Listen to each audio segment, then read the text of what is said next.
11월 마지막 주일 예배에 나오신 성도님들을 환영하고 축복합니다. 우리 주변에 계신 분들과 함께 인사하실 때 이제 우리가 말씀을 다시 로마서로 돌아오게 되었는데요. 우리 말씀으로 함께 인사하시면 좋겠습니다. 서로 보시면서 예수로 충만하십시오. 한번 같이 인사하실까요? 네, 예수로 충만하십시오. 예수로 충만한 삶이 되시기를 바랍니다. 저는 개인적으로 1997년에 군 생활을 하던 중에 예수님을 인격적으로 만나고 전심으로 저의 삶을 돌이키는 그런 회심의 사건을 경험했습니다. 저는 모태신앙을 가지고 있었고 또 목회자의 가정에서 자랐기 때문에 저는 집이 교회이고 교회가 집인 그런 특수한 환경 가운데 있었지만 제가 주님을 깊이 체험하고 인생이 달라지는 사건은 군대에 있을 때의 일이었습니다. 그 당시에 주님을 인격적으로 만나고 나니까요, 얼마나 감격스럽고 기쁘던지요. 정말 그때의 그 충만함과 그 부유함은 정말 말로 표현할 수 없을 정도의 가슴 벅찬 일이었습니다. 와, 너무 좋다. 정말 행복하다. 정말 측량할 수 없는 하나님의 사랑과 은혜가 나에게 부어지다니 이 마음 변치 않을 것 같다. 여러분, 정말 그때는요, 이 죄를 짓고 싶은 충동이 제 마음속에서 싹 사라져버리는 것 같은, 내가 이제는 예수님께서 기뻐하시는 일들만 하고 이전과는 차원이 다른 삶을 살 것이다, 거듭남의 감격이 충만했었던 때가 있었습니다. 여러분, 그런데 말입니다. 이제 그러한 사건이 있고 한참의 시간이 지나고 난 다음에 저의 모습을 제가 한번 돌아보게 되었는데요. 저는 저의 인생이 완전히 뒤집어지고 새로운 인생을 살 줄 알았는데 어떻게 되어졌을까요? 네, 안타깝게도 한참의 시간이 지나고 보니까 이전의 삶으로 돌아가 버린 저의 모습을 발견하게 되었습니다. 여전히 더럽고 추악하고 끔찍한 저의 모습, 너무도 다시 쉽게 죄에 넘어지고 또 무너지게 되어지는 유약한 저의 모습을 발견하게 되었습니다.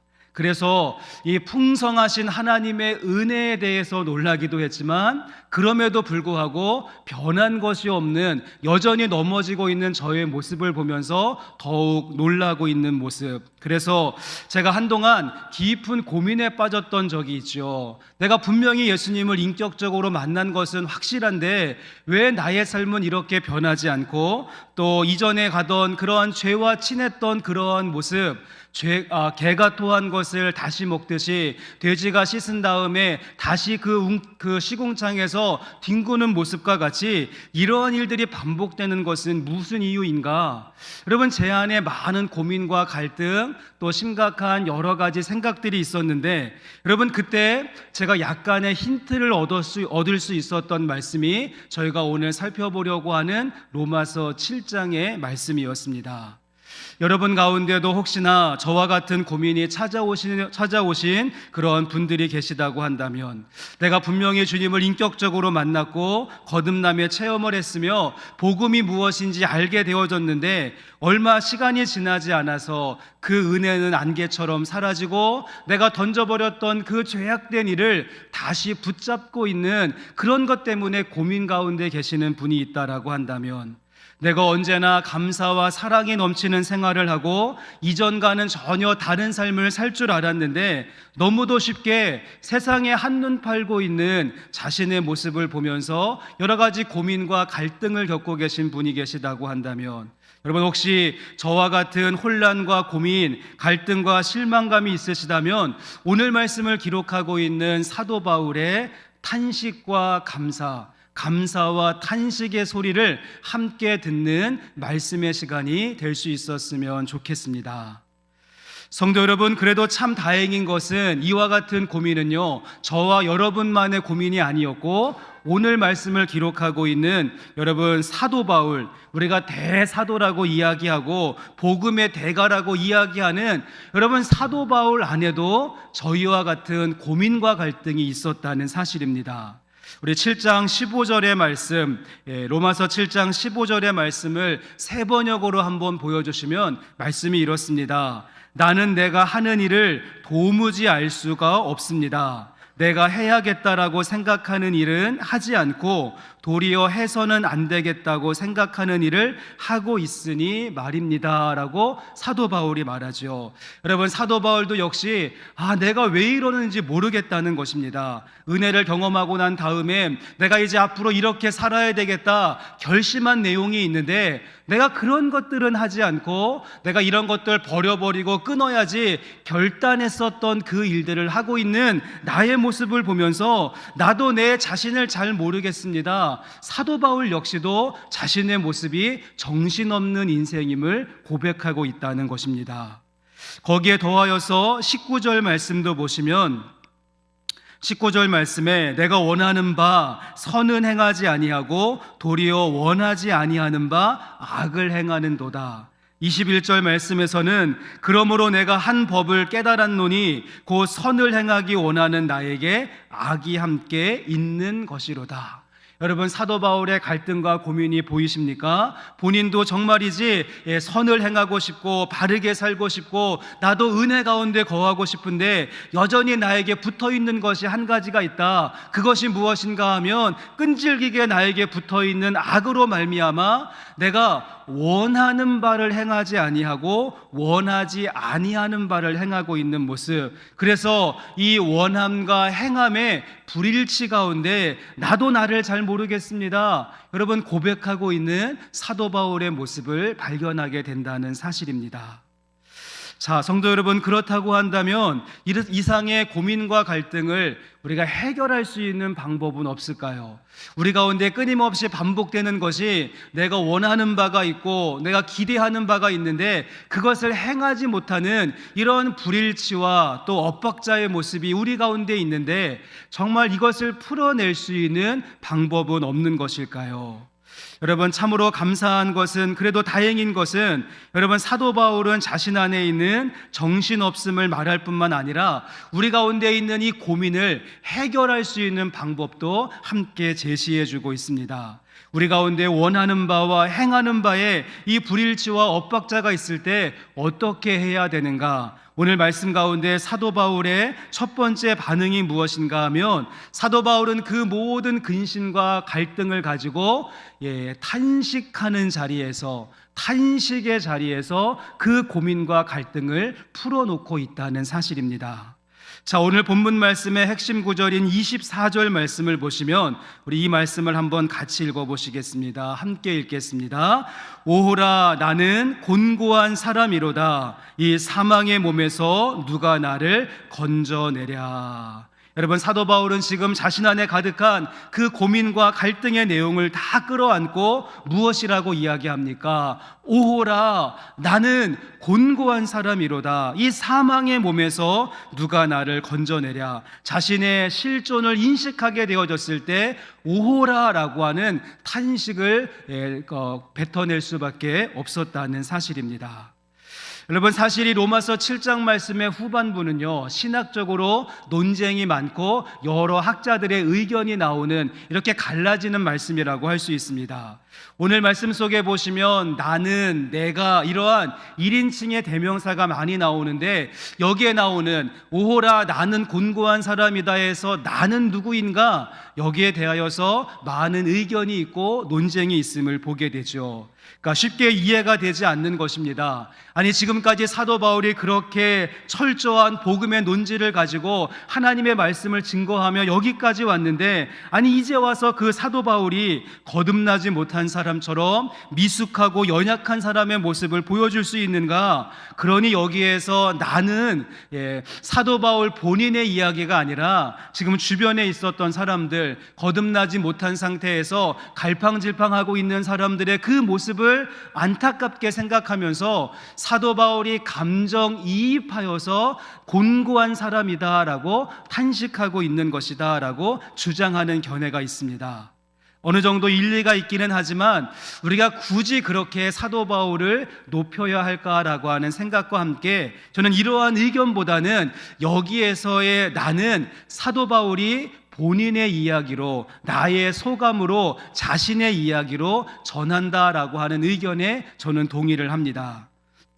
무슨 말이겠습니까? 지금 사도로 부름을 받은 사도 바울, 또 가르치는 위치에 있고 하나님의 종으로 섬기고 있지만 여전히 자신 안에도 연약함이 있다는 사실입니다. 나도 지금 많은 유혹 앞에서 스트러글하고 있는 그런 상태이고 여전히 갈등과 혼란 속에 살고 있는 자신의 솔직하고 진정성 있는 고백이 오호라, 나는 곤고한 사람이다 라고 하는 탄식의 소리가 아닐까요? 사도 바울이라고 해서 우리와 차원이 다른 저 세상의 사람이고 항상 완벽하고 전혀 마음에 흔들림이 없는 어떤 경지에 이른 사람이 아니라 우리와 똑같은 연약함을 가지고 있었다는 사실입니다. 하지만 사도 바울에게 있어서 우리와 다른 점이 있다라고 한다면 우리는 죄된 모습이 있고 연약한 모습이 있을 때 그것을 숨기고 은폐하고 감추고 가면을 쓰려고 하지만 오늘 말씀 가운데 사도 바울은 어떻습니까? 자신 안에 있는 모든 연약함과 그 탄식과 갈등을 그대로 탄식하는 자리에서 하나님 앞에, 사람들 앞에 오픈하고 꺼내놓고 있다는 사실입니다. 저는 그래서 로마서 1장부터 7장까지의 말씀에 이어졌었던 사도 바울의 완벽한 복음의 논지와 치밀한 어떠한 신학적인 전개에도 놀랐지만 이 로마서 7장 후반부에서 만나게 되어지는 사도 바울의 진솔하고 담백하고 그 솔직한 그 많은 그 사도 바울의 감정에 더 많은 감동을 받았다라고 말씀을 드리고 싶습니다. 자, 여러분, 그렇다고 한다면 지금 사도 바울은 무엇 때문에 탄식을 하고 있는 것일까요? 무엇 때문에 나는 오호라 곤고한 사람이다, 이러한 그 탄식의 자리에서 씁쓸함을 이야기할 수밖에 없었던 것일까요? 오호라라고 하는 말씀 바로 앞에 보시면 21절 말씀부터 이렇게 이야기합니다. 21절 말씀부터 23절까지의 말씀을 보여주시면, 그러므로 내가 한 법을 깨달았노니 곧 선을 행하기를 원하는 나에게 악이 함께 있는 것이로다. 내 속사람은 하나님의 법을 즐거워하되 내 지체 속에서 한 다른 법이 내 마음의 법과 싸워 내 지체 속에 있는 죄의 법으로 나를 사로잡는 것을 보는도다 라고 이야기한 다음에 오호라 나는 곤고한 사람이로다 탄식의 자리로 나갔다는 것입니다.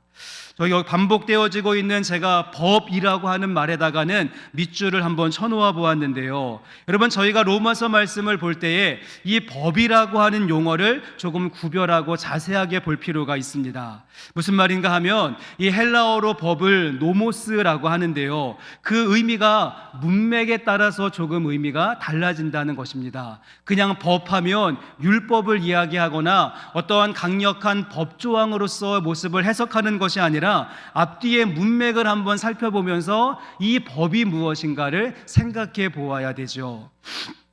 제가 한번 이해하기 쉽게 예를 한번 들어본다면, 저희 집 가정에서 식사를 하게 되어졌습니다. 그런데 저희 집 아이들이 배가 고픔에도 불구하고 아직 아빠가 오지 않아서 아빠가 올 때까지 기다렸다가 함께 식사를 하는 모습을 보면 제가 어떻게 합니까? 참 아이들이 기특하고 아빠를 생각하는 마음이 감사해서 고마워서, 아이고 이놈들 밥 먹는 법을 하는구나, 아이고 이놈들 밥 먹는 법을 알아.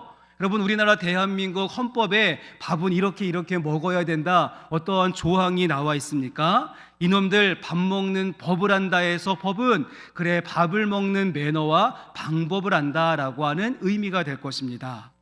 이제 그런 다음에 식탁에 둘러앉아서 차려진 반찬을 쭉 보았더니 거기에 제가 좋아하는 소세지 반찬이 있는 것입니다. 그래서 함께 밥을 먹는데 저희 집 막내가 이 맛있는 소세지 반찬을 하나씩 먹지 않고 자기 밥그릇에 여러 개를 가져다가는 독차지하고 그것을 막 먹는다고 한다면 제가 다른 것은 다 참아도 이 소세지 반찬만큼은 제가 못 참거든요. 그러면 제가 식탁을 탁탁탁 치면서, 야 이놈아, 세상에 이런 법은 없다, 세상에 이런 법은 없다. 우리나라 대한민국 교통법규에 소세지 여러 개씩 먹으면 벌금을 문다라고 하는 법칙이 있습니까? 밥 먹는 법을 안다. 여러분, 세상에 이런 법은 없다. 모두가 매너와 방법으로서 어떤 원칙과 원리를 설명할 때 쓰는 말이 된다는 것입니다. 우리가 함께 보고 읽었던 말씀 가운데 법, 여기에 법이라고 하는 말도 율법과 어떠한 강력한 법조항이 아니라 원리와 원칙으로 이해하시면 좋습니다. 다시 한번 그래서 말씀을 보시면, 그러므로 내가 한 법을 깨달았노니, 그러니까 사도 바울이 하나의 원리, 하나의 원칙을 알게 되었다는 것이죠. 그것이 무엇인가 하면, 내 속사람은 하나님의 법을, 내 속사람은 하나님의 원리를 따르고 싶은 마음이 있는데, 내 지체 속에는 다른 법이 내 마음의 법과 싸워서, 그러니까 죄의 원리와 마음의 원리가 지금 사도 바울 안에서 싸우고 있다는 것이고, 죄의 법으로, 죄의 원리로 나를 사로잡아가는 것을 보는구나라고 사도 바울이 이야기했던 것입니다. 나는 정말 하나님을 사랑하고 하나님 중심으로 살고 말씀의 원리대로 살고 싶은데, 어느 순간엔간 세상의 방법과 돈의 원리가 내 삶에 탁 하고 끼어들게 되어지면 그 법칙에 끌려가는 나의 모습, 정직을 말해야 하는 자리에서 거짓을 말하게 되어지고, 당당해야 하는 자리에서 비겁해지고, 마음을 지켜야 하는 자리에서 유혹에 빠져버리고 마는 자신의 모습을 발견하게 되어진다라고 하는 의미가 될 것입니다. 요즘 매스컴과 뉴스에 보시면 교회를 잘 인도하던 목회자가, 또는 신실하게 교회를 섬기고 열심히 봉사하던 그리스도인이 불법적인 사건에 연루가 되고 범죄하고 타락하고 무너지는 기사를 볼 때가 참 많이 있습니다. 이러한 사건을 접할 때마다 많은 사람들의 1차적인 반응이 무엇인가 하면, 아이고 속았다고, 저 사람 완전히 이중적인 사람이었다고, 위선자였다라고 하는 그러한 반응을 보이게 됩니다. 저는 그런데 그렇지 않다라고 생각을 합니다. 열심히 교회를 섬기고 봉사하고 하나님의 일을 하던 모습도 그 사람의 모습이고, 불법적인 일에 가담하여서 타락하고 무너지는 모습도 그 사람의 모습일 것입니다. 여러분, 지금 사도 바울은 그와 같은 의미에서 탄식을 하고 있는 것입니다. 나도 충분히 그럴 수 있다는 것이죠. 내 안에 지금 하나님의 원리와 죄의 원리가 늘 공존하고 있고, 번번이 넘어지고 쓰러지고 있는 자신의 모습을 보면서, 오호라 나는 곤고한 사람이다, 사도 바울은 말할 수밖에 없었습니다. 성도 여러분, 그렇습니다. 우리가 이러한 실존을 감추고 숨기고 포장하고 나는 아닌 척하게 되어지면 위선적인 사람이 되고 이중적인 사람이 되어지겠지만, 우리의 연약함의 모습을 그대로 우리가 탄식하는 자리에서 꺼내놓을 수 있다라고 한다면, 부끄러운 내 모습 때문에 내가 절망하고 번민하게 되어질 때 오히려 그 솔직함과 진실함은 우리를 악한 자리에서 지켜주는 하나의 법이 되고 하나의 원리가 될 수 있을 것입니다. 심리학에서 쓰는 말 가운데 페르소나라고 하는 용어가 있습니다. 한번 사진을 보여주시면, 페르소나라고 하는 말이 있는데요, 원래 이 페르소나라고 하는 말은 고대 그리스의 배우들이 어떠한 연극을 할 때 쓰는 가면을 페르소나라고 이야기했고요, 그리고 심리학에서는 어떠한 사람이 사회생활을 하면서 갖게 되어지는 사회적인 얼굴을 페르소나라고 이야기를 합니다. 이제 지워주셔도 되는데, 그래서 회사에 가면은 사장님으로서의 페르소나, 그런 사회적인 얼굴이 있고요, 또 그 사람이 친구들이 모이는 동창회에 가면 동창회 회장으로서의 페르소나, 사회적인 얼굴이 있습니다. 교회에 가면 목사의 페르소나, 직분자의 페르소나, 또 그리스도인의 페르소나, 우리 모두는 이 사회적인 얼굴을 가지고 살아가게 된다는 것입니다. 그런데 문제는 무엇인가 하면, 우리가 사회생활을 위해서 어쩔 수 없이 페르소나를 쓰고 살아가는데, 문제는 어디까지가 페르소나이고 어디까지가 진짜 나의 모습인가가 혼란스럽고 구별이 되지 않은 때가 있는 것입니다. 우리가 잘 만들어진 이 사회적인 얼굴을 쓰고 오랫동안 살다가 보니까 이 페르소나로 설명할 수 없는 자신의 본 모습을 마주하게 되어졌을 때 내 안에 상처가 있고 누군가에게 어려움을 주거나 혼란에 빠지는 경우가 있음을 보게 됩니다. 성도 여러분, 그렇다면 이러한 페르소나의 위험성에 가장 많이 노출되어져 있는 사람은 누구겠습니까? 네, 바로 목회자가 아닐까요? 저는 그래서 설교문을 쓰고는 가장 밑에다가 내 설교가 나의 삶은 아니다. 내 설교의 속점, 지점, 말점, 자점. 네, 내 설교의 속지 말자. 제가 이렇게 크게 쓰고는 늘 설교 준비를 하게 되어집니다. 또한 주일 아침마다 거울에 비친 저의 모습을 보면서 이 모습이 나의 전부가 아니다. 선하게 살지는 못해도 위선 떠는 일에 익숙해지지 말자. 하나님께서 주시는 도전으로 생각하며 제가 쉽지 않은 싸움을 싸우고 있는데요. 여러분, 오늘 말씀 가운데 지금 사도 바울이 자신의 모든 것을 오픈하고 자신의 그 속마음, 지금도 갈등 가운데 있는 자신의 모든 상태를 오픈하고 공개하면서 우리에게 주고 있는 메시지가 무엇이겠습니까? 저와 여러분을 향하여서 이제는 더 이상 우리 그런 가면 쓰고 평생 가면 무도회 하면서 살지 말자는 의미입니다. 페르소나의 가면을 쓰고 나는 괜찮은 척, 나는 고상한 척, 나는 의인인 척 감추며 살아가는 그런 삶, 이제는 지겹지 않냐라고 우리에게 질문하는 말이 될 것입니다. 사도 바울은 지금 자신 안에 있는 속사정을 솔직하게 오픈하며 우리 안에 있는 이 죄와 법을 싸우고 있는 우리의 모습을 향하여서 나도 그렇다고, 나도 그럴 수 있고, 나도 이중적이고 나도 이선적인 삶을 살고 있는데 우리 함께 이러한 페르소나라고 하는 가면을 던져버리고 오라 나는 곤고한 사람입니다, 이 탄식하는 자리에서 다시 한번 새로운 일들을 시작하자라고 우리를 초청하고 도전하고 있는 말씀이 된다는 것입니다. 성도 여러분, 그렇습니다. 우리 모두는 살아가면서 가면을 쓰고 살아가죠. 어떠한 사람은 학자의 가면, 어떠한 사람은 부자의 가면, 어떠한 사람은 미스코리아의 가면을 쓰고 살아갑니다. 학자의 가면이 벗겨지면 나의 무지함이 들통날까봐, 부자의 가면이 벗겨지면 나의 가련함이 드러날까봐, 미인의 가면이 벗겨지면 나의 추함이 보여질까봐 우리 모두는 이 가면을 꼭 붙들고 살아가고 있다는 것입니다. 그리고 그것도 모자라서 슈퍼이고 초자아라고 하는 그 자존심의 철갑을 내 온몸을 칭칭 감으면서 우리는 살고 있습니다. 또한 여기에 더하여서 오주의 마법사처럼 초록성을 만들고 그 안에 숨어서 내가 세상에서 가장 위대한 마법사인 양 우리는 꾸미고 둔갑한 채 지금도 우리의 인생을 살아가고 있다는 사실입니다. 여러분, 한번 생각해 보십시오. 내가 가면을 쓰고 갑옷을 입고 성안을 만들어서 그 성 안에 있으면 여러분 정말 그런 것들이 나를 보호해 주고 있다라고 생각을 하십니까? 아니면 오히려 우리가 그런 곳에 제대로 갇혀 있는 것은 아닐까요? 성도 여러분, 오늘 말씀 속에 사도 바울이 자신의 모든 것을 오픈하고 공개할 수 있었던 것은 사도 바울이 복음을 만났기 때문이었습니다. 복음은 우리로 하여금 그 가면을 벗고 갑옷을 해체하고 성을 헐물며 우리가 하나님 앞에 서게 하고 하나님 앞에 나오게 하는 능력이 있다는 것입니다. 함께 예배하는 영생교회 성도 여러분, 소망하기는 오늘 말씀을 통하여서 우리 가운데 있었던 페르소나, 이 가면을 벗고 복음의 조명 앞에서 진짜 나의 모습을 직면할 수 있는 은혜가 있기를 소망합니다.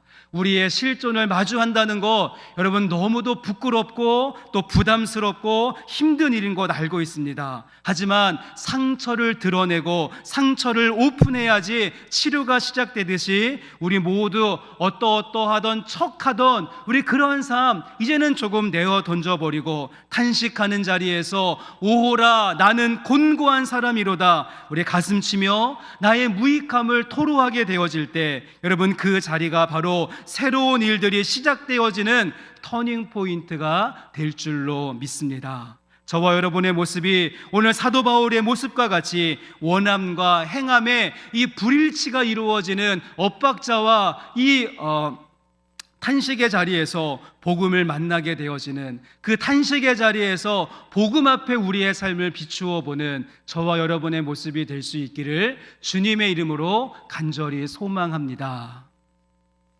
자, 그런가 하면 우리에게는 또 한 가지의 모습, 조금 더 본질적인 모습이 필요합니다. 탄식의 모습도 필요하지만 이와 같은 모습도 필요한데요. 우리 마지막 절인 25절의 말씀 같이 한번 읽어보도록 하겠습니다. 우리 주 예수 그리스도로 말미암아 하나님께 감사하리로다. 그런즉 내 자신이 마음으로는 하나님의 법을, 육신으로는 죄의 법을 섬기노라. 여러분, 우리 가운데 탄식하는 모습 필요합니다. 오호라 나는 곤고한 사람이로다 인식하고 자각하는 모습이 있어야 되죠. 그러나 탄식하는 자리에만 계속 머물러 있을 수 없다는 것입니다. 비참한 자리에 주저앉아서 늘 우울해하고 탄식만 하고 약을 먹어야지 잠이 오고 죄책감에 눌려있는 그런 모습으로 항상 있는 것이 아니라, 건강한 탄식은요 반드시 이어져서 예수 그리스도로 말미암아 감사하는 자리로, 한숨의 탄식이 감사의 찬송으로 바뀌어질 수 있어야 된다는 것이죠.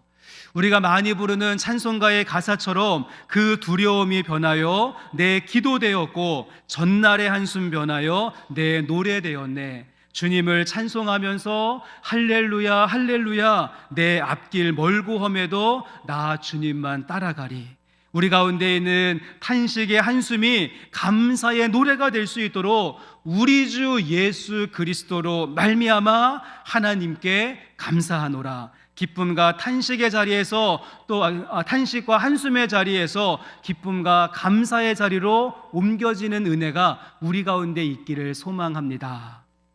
저는 솔직히 오늘 본문의 말씀을 묵상하면서 여러분이 사도 바울의 급격한 이 감정의 변화의 모습을 보면서 제가 사실은 약간 고개를 갸우뚱했습니다. 어떻습니까? 분명히 한 절 말씀 앞에서는요, 오호라 나는 곤고한 사람이로다 한없이 탄식하고 한없이 비참해하면서 오호라의 그 탄식을 연발하고 있었던 사도 바울의 모습이지 않았습니까?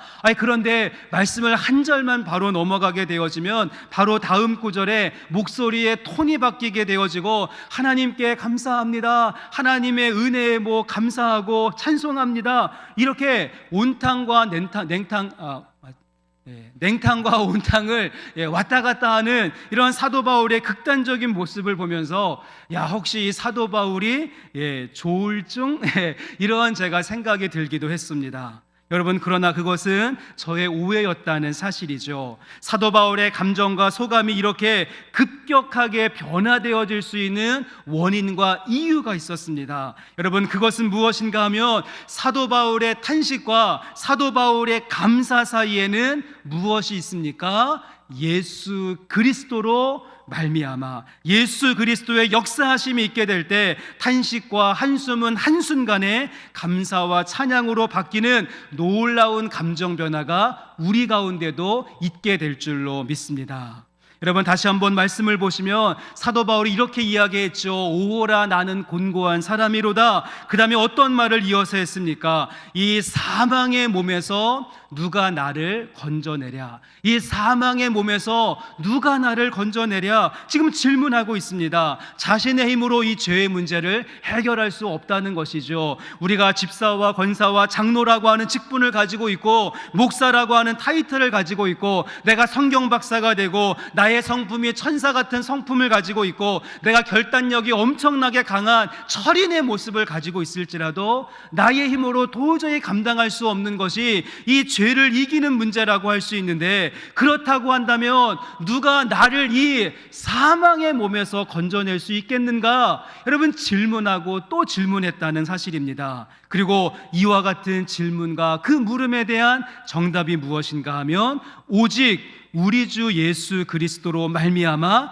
하나님께 감사하리로다. 누구로 말미암아 가능합니까? 우리 주 예수 그리스도로 말미암아, 오직 복음이신 예수님만으로만 가능하다는 사실입니다. 제가 지난번 금요기도회 시간에 한번 말씀을 드렸는데요, 우리 한국에 있는 기독교 대학생 선교단체 가운데 CCC라고 하는 선교단체를 이끌어갔던 김준곤 목사님이라고 하는 분이 계십니다. 이분이 평생을 젊은이들의 선교와 대학생들의 복음 전파를 위해서 애쓸 때마다 늘 외치고 선포했었던 구호가 하나 있는데, 백문일답이라고 하는 말입니다. 백문일답. 이 의미가 무엇인가 하면 우리 가운데, 우리의 인생 가운데 무수히 많은 질문과 궁금증이 있지 않습니까? 그 많은 100가지의 질문을 가지고 질문하고 물어보면 항상 대답은 한 가지밖에 되지 않는다. 그리고 또 한 가지, 우리 가운데 같은 질문을 가지고 내가 100번을 반복해서 물어보아도 그 정답은 오직 한 가지, 백문일답인데, 여러분, 우리들의 인생의 모든 100가지의 질문, 한 가지의 질문을 100번 거듭했을 때 여러분, 그 질문의 정답은 무엇입니까? 예수 그리스도. 예수 그리스도가 우리의 삶의 정답이기에 백문일답이라고 하는 말이 나오게 되어졌습니다. 그래서 CCC 선교단체가 여름 수련회를 하면요, 그 넓은 잔디밭에 수천 명의 젊은 대학생들이 그 집회에 참석을 합니다. 앞에 있는 목회자가 인도하면서 여러분, 우리 인생의 주인은 누구십니까? 질문하면 그 수천 명의 청년들과 그 대학생들이 두 주먹을 불끈 쥐고 예수 그리스도, 우리의 삶의 이유가 어디에 있습니까? 예수 그리스도, 어떻게 하면 죄사함을 받을 수 있습니까? 예수 그리스도, 행복한 가정이 될 수 있는 비결이 어디에 있습니까? 예수 그리스도, 모든 것을 새롭게 하시는 분은 누구십니까? 예수 그리스도. 100번을 물어보고 또 100번을 물어보아도 언제나 대답은 예수 그리스도로 충만하고 메아리치는 그런 현장을 보게 되어집니다. 여러분, 백문일답의 대답을 가지고 오늘 본문 말씀의 질문에 대답을 해보시면, 여러분, 그렇다면 누가 나를 이 사망의 몸에서 건져줄 수 있습니까? 예수 그리스도. 누가 탄식하는 나를 감사하는 나로 바꾸어 줄 수 있습니까? 예수 그리스도. 누가 원함과 행함에 엇박자를 내고 있는 내 인생의 마음을 붙들어 줄 수 있습니까? 백문일답 되시는 우리 주 예수 그리스도로 말미암아 하나님께 감사하게 되는 줄로 믿습니다. 제가 어떤 잡지책에서 우리 한 초등학교 학생이 써놓은 시를 읽고 제가 감동을 받았습니다. 시의 제목이 흙탕물에 비친 별이라고 하는 그런 시였는데요, 이 꼬마 학생의 감수성과 그 마음이 참 따뜻해서 제가 메모해 놓고 적어 놓았던 시입니다. 시가 이런데요, 흙탕물에 비친 별, 패이고 우묵한 땅에 흙탕물이 자리를 잡는다. 이리 튀고 저리 튀어 더러움이 이만저만이 아니다. 예쁜 옷 망치나이, 예쁜 신발 망치나이, 울음소리에도 흙탕물은 미안할 줄 모른다. 모두가 피해가고 삐죽이며 아무도 찾지 않는 심술궂은 흙탕물. 외로움이 깊은 밤 흙탕물에 별이 비춘다. 흙탕물이 어느새 별을 품었다라고 하는 시였습니다. 여기에 나오는 움푹 패이고 더럽게 혼탁한 이 흙탕물이 여러분, 우리들의 모습이지 않을까요? 우리 안에 지금 하나님의 법과 죄의 법이 늘 싸우고 공존하고 있는 흙탕물 같은 우리들의 내면, 그래서 탄식과 한숨이 터져 나올 수밖에 없는 우리들의 상태입니다. 사람들은 우리들의 그러한 모습을 보면서 삐죽거리고 더러운 물이 튀길까봐 피해가고 주목받지 못하고 있는 우리들의 모습. 여러분, 하지만 어떻습니까? 깊은 밤이 되어졌을 때 그 혼란스러운 자리에 별빛이 비추게 되어졌습니다. 밤하늘의 별은 흙탕물의 배경이 되어주는 것을 부끄러워하지 않았고, 또한 흙탕물도 그 별빛만큼은 더럽힐 수 없었던 것이죠. 여러분, 우리의 예수님도 그런 분이 아니셨을까요? 흙탕물과 같은 우리들의 인생길 가운데 생명의 별이 되어져서 우리들의 마음속에 찾아와 주셨습니다. 혼탁한 자리에 든든하고 멋진 배경이 되어주셨습니다. 그러한 백문일답 되시는 예수님으로 우리가 충만한 삶을 살게 되어질 때 내 안에 여전히 흙탕물과 같은 혼란스러움이 있고 탄식과 한숨이 있을지라도 그 탄식과 절망이 감사와 찬송으로 바뀌는 새로운 인생길을 걷게 될 줄로 믿습니다. 흙탕물 같은 마음속에 별과 같은 예수님을 품고 또 감사함으로 찬송함으로 살아가실 수 있는 저와 여러분의 모습 되기를 주님의 이름으로 간절히 소망합니다. 이제 말씀을 마치면서요, 저는 군대에 있을 때 이런 생각을 좀 한번 해본 적이 있습니다. 이렇게 군대에 가면은 식당이 있고 군대 식당 바로 옆에 보시면 이렇게 잔반, 짬밥 수거통이라고 해서는요 음식물을 먹고 남는 것을 다 쌓아두는 그런 수거함이 있게 되어집니다. 여러분 거기에 가면은요 냄새도 지독하고 온갖 것들이 막 섞여 있는 꿀꿀이 죽과 같은 그런 잠밥 수거통이 있습니다. 제가 어떠한 광경을 목격을 했는가 하면 요즘같이 추운 겨울날 하늘에서 눈이 펑펑 내리기를 시작하는데요, 온 땅을 다 하얗게 이렇게 덮을 뿐만 아니라 제가 보고 있었던 그 잠밥 수거통 위에도 하얀 눈이 수북히 쌓여서 그 모든 것을 덮어버리는 모습을 보게 되어졌습니다. 여러분 그렇습니다. 우리가 포장하고 있었던 페르소나 우리의 가면을 다 벗어던지게 되어지면 우리는 죄송합니다, 잠밥 수거통처럼 우리 안에 있는 더러움과 고약함, 공허와 혼돈이 우리의 모습 속에 그대로 노출될 것입니다. 그래서 우리는 탄식하는 자리에서 더 깊은 탄식을 말할 수밖에 없겠죠.